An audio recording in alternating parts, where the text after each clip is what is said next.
तर आज आहे निखिलची हळद आणि साखरपुडा दोन्ही एकत्रच आहे. तर आम्ही इथे ढोली लॉन्सला आलेलो आहे.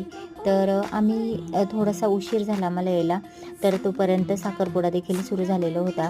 आणि वरती जायचं तर आमचे इथेच फोटोशूट वगैरे चाललेले, व्हिडिओ वगैरे चाललेले. नंतर मला लाडू, संजू आणि गौरी भेटलेली. त्यांनी देखील इथे व्हिडिओ येण्याचा आणि फोटो काढण्याचा आनंद आम्ही घेतला. आणि नंतरनं हे बघा साखरपुड्याचा कार्यक्रम चालूच होता. तर वरती जायचं तर म्हटलं आता नंतर जाऊ. त्यांचं सगळं फोटोज वगैरे झाल्यानंतर वरती त्यांना भेट द्यायला जाऊ. तर हे बघा नवरी आणि नवरदेव तुम्हाला मी लांबूनच त्यांचं दर्शन करते. तर खूप सारे लोक होते इथे. आणि ह्या आमच्या मामी लोक, ह्या मोठ्या मामी, छोट्या मामी आणि ह्या पण मामीच, तर त्यासुद्धा बसलेल्या होत्या एका ठिकाणी. तर त्यांनासुद्धा फोटोज वगैरे काढायला इथं बळच उठवलेलं.